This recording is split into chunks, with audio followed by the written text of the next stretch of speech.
Mom and Dad are dead because of me, my granddaughter sobbed, haunted by bloody dreams. I dismissed it. Now they're arrested. Tonight I fear she knows too much. I'm Olivia, and I'm a 60-year-old retiree since I was a nurse before, but now I spend all my time with my loved ones. My absolute favorite thing is looking after my sweet granddaughter, Jennifer, who is 5. She's a real bundle of energy and always happy, though every now and then I see a scared look flash across her face. My son Daniel, his wife, Nova, and I share a home. Daniel is a sales manager with a lot on his plate at a big company, and he's working hard to provide for us. Nova stays at home, managing the house and caring for Jennifer, and is a wonderful mother to her. When Daniel gets back from work, he often asks me, "Mom, what's for supper?" I tell him, "I'm making what you love," which is lasagna, his favorite. Daniel grins and tells me he can't wait, saying my lasagna is the absolute best. Nova often pitches in the kitchen. She asks, "Olivia, how do you make this?" And I explain the recipe step by step, starting with chopping onions. We have a good relationship and appreciate every minute together. Jennifer is constantly drawing in the living room, completely lost in making colorful pictures with crayons. She always shows me her drawings, saying, "Grandma, look, and these are flowers." I tell her, "Wow, Jennifer, you are so talented," and that her flowers are beautiful. Every night we all eat together at the dinner table. Daniel talks about his day, while Nova tells us stories about Jennifer. She played with her friends at kindergarten today. Nova shares happily with a smile that Jennifer seemed so happy. "That's just lovely," Daniel responds, his voice filled with happiness. "It's my job to put Jennifer to bed after our evening meal." "Grandma, please tell me a story," Jennifer requests. "Certainly, Jennifer," I tell her. "What sort of story are you in the mood for?" I inquire. "A story about flowers and fairies," Jennifer declares. "All right, let's begin," I begin, weaving a tale about flowers and fairies. I sit down beside Jennifer's bed, quietly narrating the story until she goes to sleep. Once she's asleep, I give her a soft kiss on her forehead and then I quietly leave the room. Sometimes, while living like this, I think back to my career as a nurse, offering care to patients and assisting their loved ones. But now I understand that the time I have with my family is the most valuable thing of all. "Thank you for all you do, Olivia," Nova says late at night. "My pleasure," I respond. Spending time with Jennifer also fills me with happiness. We were living in a state of calm, but one night, witnessing Jennifer crying in her sleep, I had a feeling that something was about to change. It marked the start of a difficult time for our family. That night, I heard the soft sound of crying coming from Jennifer's room. I quietly opened the door and saw Jennifer in bed, hugging her knees and sobbing. "Jennifer, what's wrong?" I asked, concerned. Jennifer looked up at me with tears still running down her face, repeatedly saying, "Mommy, Daddy, I'm sorry." I gently questioned, "Jennifer, what's happened? Tell me everything." Crying, Jennifer answered, "Mommy and Daddy are mad at me." I took her hand and asked, "Why would you say that, sweetheart?" I feel such a deep love for her, as do my partner. Jennifer turned to me and said something that chilled me to the bone. I'd had a dream where Mommy and Daddy were lying on the cold earth, stained red, and it was because of me. Those words caused an ache right where my heart is. "It's just a dream," I reassured her. "It's not happening," and I pulled her close, but it was so upsetting. Jennifer hid her face against my chest, sobbing still. "Everything's all right, Jennifer." "Grandma is here," I told her, gently patting her back. "You don't need to fret about a single thing." After Jennifer calmed down a little, I sat down on the bed and asked Jennifer, "What do you think caused you to have that kind of dream?" Jennifer paused for a moment, then said, "I'm not sure, but I keep having the same dream every night recently." "The same dream, you say?" I was taken aback. "Yes, every single night. Mommy and Daddy are lying on the ground, covered in blood. And I have this feeling like it's all my doing." More tears welled up in Jennifer's eyes. "Jennifer, that isn't true at all. You've done nothing wrong," I told her. "Mommy and Daddy wouldn't ever think that either." "Is that true?" Jennifer asked, sounding worried. "Absolutely. You're a wonderful kid," I reminded her with a smile, "and both Mommy and Daddy know that." After this, Jennifer stopped crying and eventually drifted off to sleep, but her words stuck with me. I was seriously concerned that the same terrible nightmare was haunting her every single night. When morning came, I knew I needed to talk to Nova about Jennifer's situation. "Nova," I began, "last night Jennifer was upset. She said she keeps having the same bad dream," and I explained everything to Nova. I was shocked when Nova asked, "Oh no, what did Jennifer say?" Jennifer had told me that she sees dreams of Daniel and me lying on the ground with blood everywhere, and she believes it's her fault. She seemed really worried, I responded. Nova's forehead creased with worry, and she said, "That's a truly terrifying dream." I honestly didn't realize Jennifer was so anxious. I offered, "Let's work together to make Jennifer feel better. We have to figure out what's causing this and help her to relax." That evening, I remained next to Jennifer and kept speaking to her, praying she wouldn't be tormented by bad dreams again. "Jennifer, what kind of dream would you like to have tonight?" I asked tenderly. Jennifer gave a small smile and said, I want to dream about playing with Grandma in a field of flowers. That's a wonderful thought. Let's pick lots of flowers in the field and create beautiful flower crowns, I suggested. Jennifer closed her eyes and said, Yes, I want to have a wonderful dream with Grandma. As I watched Jennifer drift off to sleep calmly, I kept thinking about what I could do to ease her anxiety. I felt even more determined to uncover the reason for her dreams and get her sleeping peacefully once more. Several days went by since Jennifer had sobbed and said, Mommy, Daddy, I'm sorry. We were trying our best to reassure Jennifer, but her anxiety didn't appear to have completely gone away yet. One afternoon, Jennifer came running to me. Grandma, I have something to tell you, she said quietly. What is it, Jennifer? I asked softly. Jennifer squeezed my hand and told me, I saw Mommy and Daddy on the ground covered in blood again, but it was a bit different this time. I was intrigued, so I asked, how so? In that dream, I had seen Mommy and Daddy lying on the ground, stained with blood, but I realized I wasn't the cause. I saw somebody else doing it. Jennifer's voice trembled. I pressed her, asking, who was doing it? Jennifer just shook her head and responded, I don't know, but I saw a man with a scary face. Those words left me feeling confused and extremely worried. A terrifying thought crept into my mind that Jennifer's dream could somehow be connected to something real. I told her in the most composed voice I could muster, Jennifer, it's okay. It's just a dream, not real life. Jennifer's eyes filled with tears and she said, but Grandma, it was really scary. I know it's not my fault, but it's still frightening. Her voice was heavy with fear. I assured her, it's all right, Jennifer. Grandma is here now, so don't worry about anything. You didn't do anything wrong and nobody will blame you. I gave her a gentle hug. Jennifer quietly cried into my arms for a little while. Then she began to calm down a little and said, Thank you, Grandma. I feel safe when I'm with you. That night, I couldn't stop replaying Jennifer's words in my head. I had absolutely no clue what the man with the scary face in her dream symbolized, but it was obvious it was causing her real fear.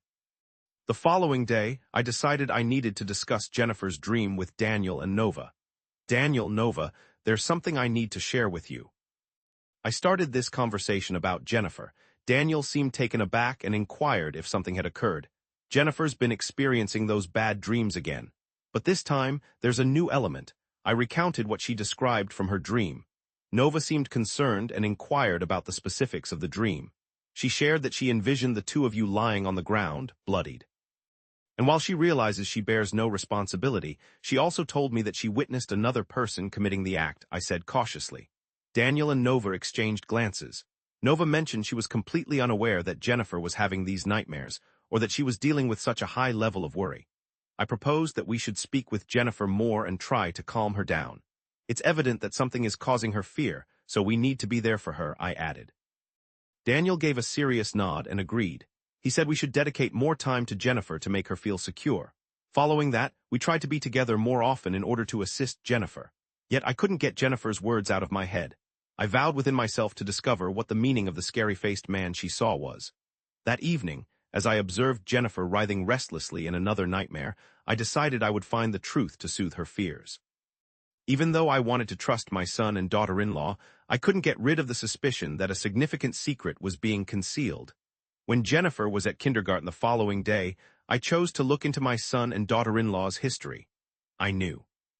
I've only heard bits and pieces concerning that crooked loan scheme Daniel was entangled in back then, though I never fully understood the ins and outs of it. Daniel wasn't one to really open up about that particular event. I figured I would begin by looking in Daniel's office, I told myself.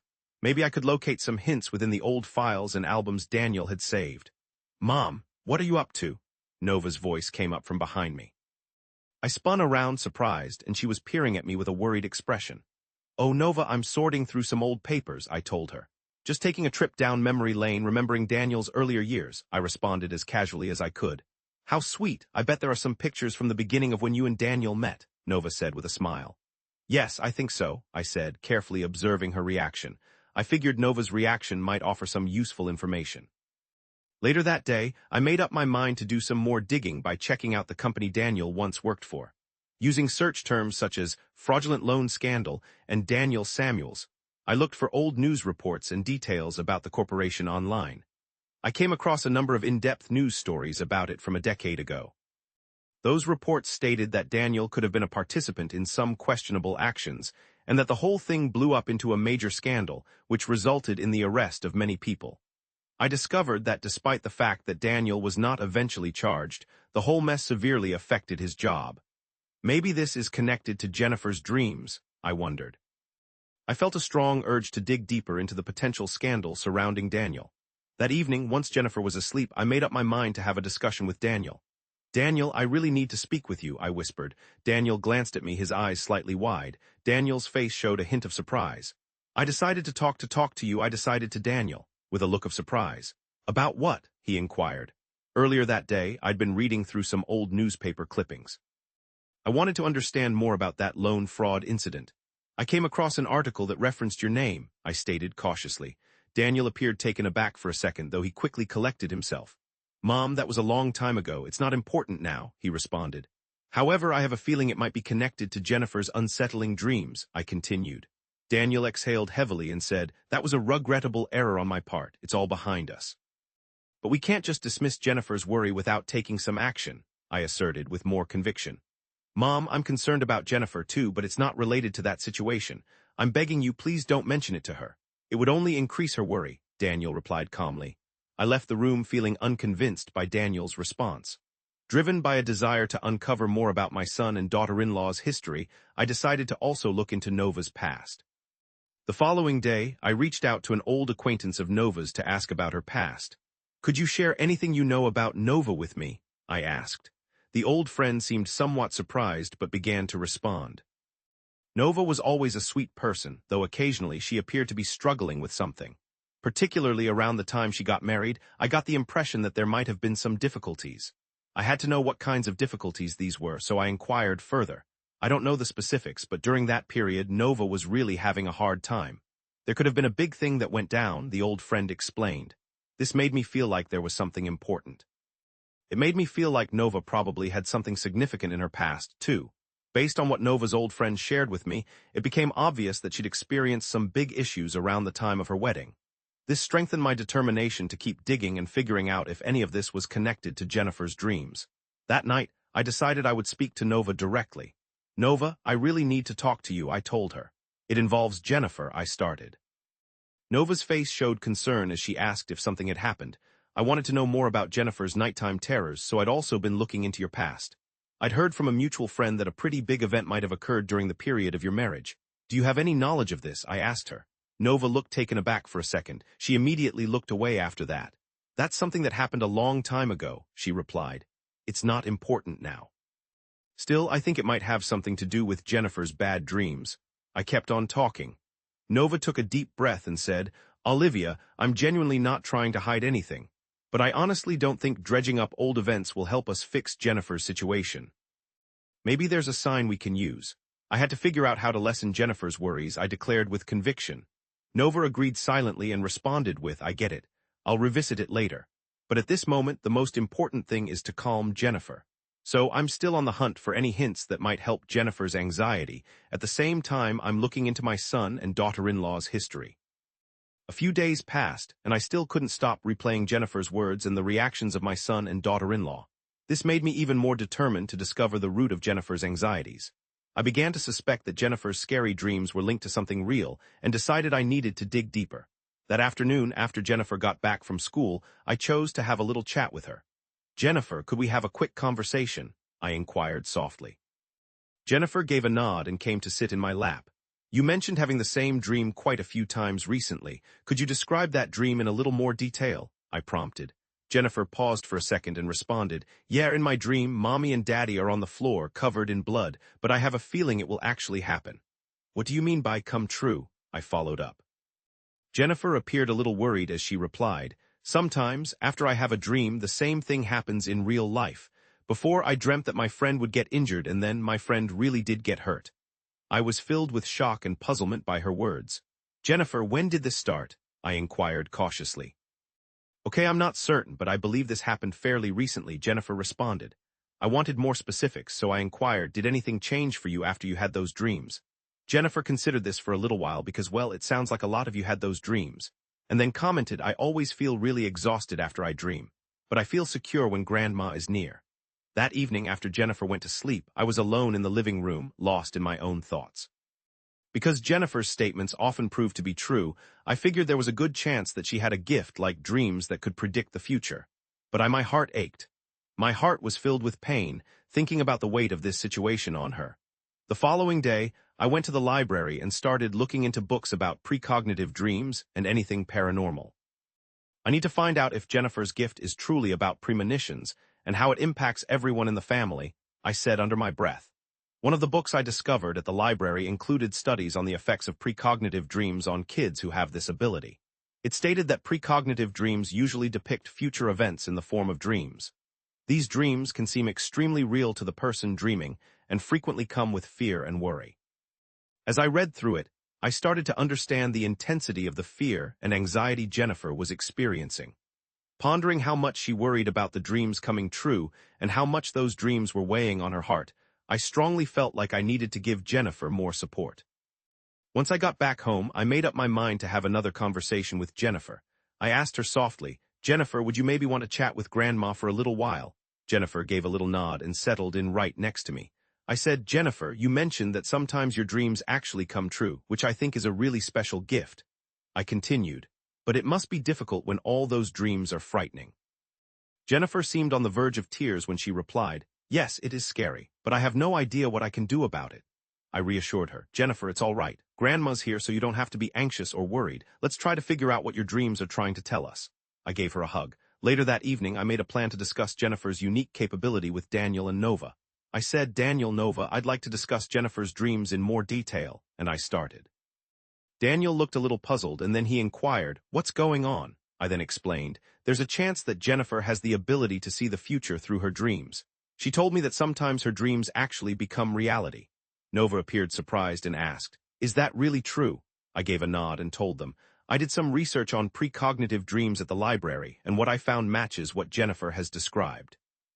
Daniel let out a long, heavy breath and commented, "If this is true, we need to offer Jennifer even more support." Nova concurred, "That's right, let's all protect her so she doesn't have to feel scared," she added. Now that we understood Jennifer's capacity for precognitive dreams, we were more determined than ever to stand united and provide her with support. But understanding the meaning behind Jennifer's dreams still presented a significant challenge. Jennifer approached me one day telling me about yet another bad dream she'd had. "Grandma, I dreamt again," she whispered, her voice laced with fear.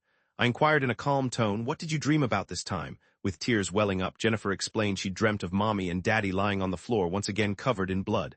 But this time it was more vivid. Someone entered the room and took something, stole something, stole something. I was taken aback. I asked, "Do you remember what it was?" Jennifer paused, then responded, "Yes, it looked like important papers from Daddy's work." Those words immediately made me think of Daniel's shady loan incident. I had a feeling Jennifer's dream might be connected to that past situation.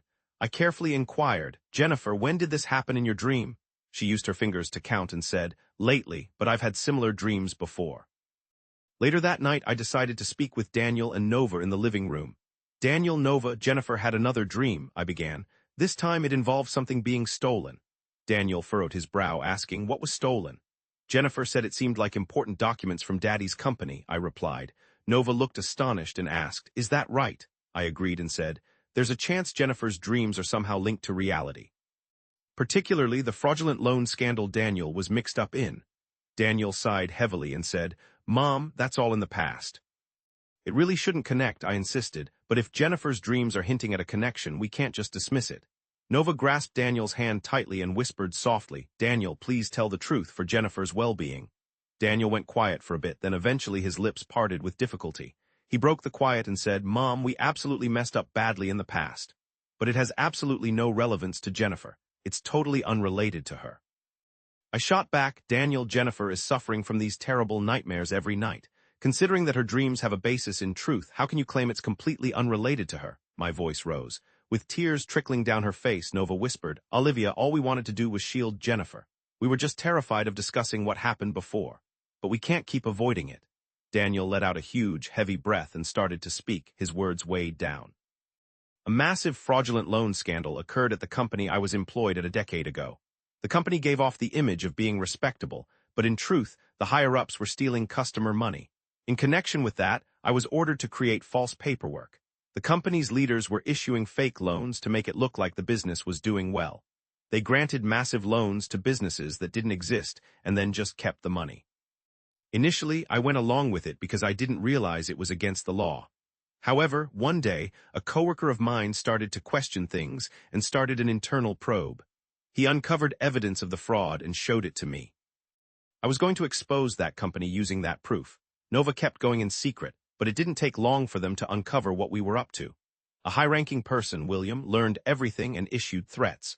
Richard was the second in command at the company and the one who masterminded everything that happened. He tried to seize our proof and even put our lives at risk.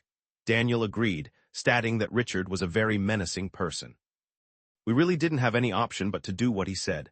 Before Jennifer arrived, we had already given in to his warnings. To keep Jennifer safe, we had to keep the truth a secret. Richard is still out there, never apprehended. He has ties to shady people and we couldn't get away from him. I believe that's why he shows up in Jennifer's dreams. He's still keeping tabs on us, Daniel kept on saying. The reason that situation never became public knowledge was that Richard was secretly pulling all the strings. Lots of the proof was hidden and the executives involved all vanished. We managed to make it through, but the cost was huge, Nova said with tears in her voice. But now we can't run away any longer. Since Jennifer's dreams are showing the truth, we have to expose the whole story. Daniel became more determined. Jennifer understood that her prophetic dreams were making her folks upset. Each time her dreams came true, she saw her parents looking worried and felt like it was her doing. At bedtime, Jennifer would weep in her bed, repeatedly saying, "Mommy, Daddy, I'm sorry." One night upon seeing her boy and then observing Jennifer thrashing in her sleep once more, tears streaming down her face, I went into her bedroom. "Jennifer, it's all right." I held her close, saying, "Grandma's here." Through sobs, Jennifer said, "Grandma, my nightmares are causing Mommy and Daddy so much pain. I don't know what to do." Now that Jennifer had chosen to accept her premonitions and utilize this ability to safeguard her family, I believed it was time for the next phase. To expose Daniel and Nova's past wrongdoings and evade William's threats, I believed the only option was to inform the police. That evening I felt adrift, pondering alone in the living room. My heart ached considering the agony Daniel and Nova had endured, coupled with the tremendous weight Jennifer was bearing. Still, I couldn't ignore their constant suffering. We had to reveal the truth to shield Jennifer, I whispered to myself. Despite the increased closeness within our family after Daniel and Nova admitted their past mistakes, we weren't entirely safe. The threat of William always loomed over us. I inhaled deeply to compose myself and resolved to speak with Daniel and Nova. "Daniel, Nova, I need to talk to you both," I began softly. Recognizing my serious demeanor, they understood right away. "What is it, Mom?" Daniel inquired. I paused briefly but stated firmly, "I believe we must notify the authorities to safeguard Jennifer." Nova appeared taken aback and tried to object, yet I cut her off. "Nova, we can't keep running. To get away from William's harassment, we need to disclose everything. It's heartbreaking to watch Jennifer suffer from those awful dreams every single night. We must take action right now to safeguard her future." Daniel exhaled a long breath and said, "My mom is right. For Jennifer's benefit, we have to confront this again." That night, I made a call to the authorities and gave them the full story of Daniel and Nova's past misdeeds. The detective handling the case was taken aback, yet he took what we said seriously. Once I ended the call, I went to Jennifer's bedroom. She was already sleeping, but her sleeping countenance seemed less troubled than before. "Jennifer, your grandma will do whatever it takes for you," I murmured gently.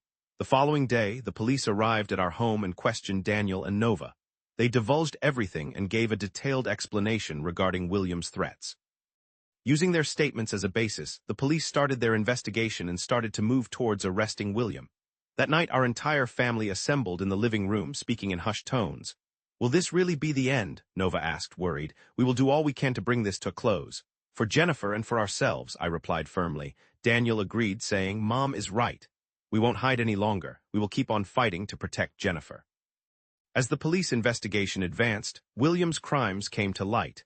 It was revealed that he was the one masterminding the fraudulent loan scheme, and a lot of evidence surfaced, which meant he would be put on trial. This cleared Daniel and Nova of any wrongdoing. Even so, their involvement couldn't be entirely overlooked, so they were briefly detained. When the police arrived to take Daniel and Nova, Jennifer was distraught, a mix of confusion and sorrow. "Mommy, Daddy, don't leave," Jennifer wailed, tears flowing down her cheeks. I embraced Jennifer tightly and spoke softly. "It's all right, Jennifer. Grandma will always be here for you." With tears welling in his eyes, Daniel gazed at Jennifer and said, "Jennifer, Daddy and Mommy will return soon. Until then, be brave with Grandma." Nova also held Jennifer's hand, weeping, and said, "Jennifer, be strong. Everything will be all right because Grandma is here." Jennifer wiped her tears, asking worriedly, "But why do Mommy and Daddy have to go? Is it because I'm a bad girl?" "No, Jennifer, this is a problem we must resolve. It's not your fault," Nova explained with a touch of desperation. Daniel looked into Jennifer's eyes and said, "Jennifer, this is an issue for grown-ups. It has nothing to do with you, so don't fret, you'll be safe with Grandma." "But I'll feel so lonely without Mommy and Daddy," Jennifer said, her voice choked with emotion. "Jennifer, we're always thinking about you, so be strong. Stay with Grandma until we come back," Nova gently coaxed. "I promise, Jennifer, we will definitely come back, so spend your time with Grandma until then," Daniel also promised. Then I hugged Jennifer and attempted to calm her down as much as I could. Jennifer cried for a period of time before finally drifting off to sleep, completely worn out. A new chapter in life commenced, and I deeply appreciated the moments I shared with Jennifer, just the two of us. Each morning, I'd strive to find things that would bring a smile to Jennifer's face and create precious memories together. One afternoon, Jennifer inquired, "Grandma, what are we doing today?" Her gaze was brimming with excitement. "How about we head to the park today and gather some flowers?" I responded, smiling at her. Jennifer's eyes lit up and she exclaimed, "Hooray, I adore flowers." While picking flowers with Jennifer in the park, I continued observing her as she grew. "Jennifer, you're such a special kid. Grandma adores you more than words can say," I said with genuine feeling. Smiling, Jennifer responded, "I love Grandma too." Every evening before Jennifer drifted off to sleep, I held her hand and we chatted. When I'd ask, "Jennifer, what kind of dream do you want to have tonight?" Jennifer replied with a smile, "I want to dream about playing with Grandma in a field full of flowers." "That's lovely, Jennifer. Grandma is excited about it too," I said back. One evening, after Jennifer had fallen asleep, I sat silently by her bedside, whispering softly, "Jennifer, your future is so promising. Grandma will always be here for you." My new life with Jennifer was full of unexpected delights and contentment every single day. Each time I saw her smile, my heart would swell with happiness. I reaffirmed my determination to protect and help Jennifer with every ounce of strength I possessed, until Daniel and Nova came back. Some months later, William was taken into custody and given a severe punishment in court. The full truth about the deceptive loan scheme was exposed, and he received a life sentence. This demonstrated Daniel and Nova's lack of wrongdoing, and they were freed as well. My family was whole again, and Jennifer finally had a chance to see her parents. Jennifer couldn't mask her happiness that her parents were back, and Olivia appeared equally at ease. Daniel and Nova embraced Jennifer, promising to create a fresh start together. Many years passed, and Jennifer blossomed into a clever, truthful, and empathetic young woman. Her grin lit up the entire home, and her innocent giggles always gave me a warm feeling inside. "Grandma, here's what happened at school today." Every single day when Jennifer returned from school, she'd excitedly tell me about everything that had happened. Her eyes always shone, and each time I saw her, I noticed how much she was maturing. Watching Jennifer mature, I realized how much my affection and dedication had shaped her. By being present for her and giving her my support, Jennifer was able to move past her upsetting experiences and find the strength to live optimistically. "Jennifer, you are a truly marvelous child. Grandma is proud of you," I would tell her often. Jennifer would giggle with modesty and say, "Thank you, Grandma. I love you too." We spent countless hours together, appreciating the little things in life, like picnics at the park, playing in the flower fields, and cooking meals together. Jennifer matured beside me, and I, in turn, experienced joy every day because of her. So Olivia and Jennifer went on, enjoying a good life together. Olivia's powerful affection and loyalty made a massive difference to Jennifer, opening the door to a wonderful tomorrow. Besides Jennifer's happiness, Olivia also felt her own heart overflowing with joy.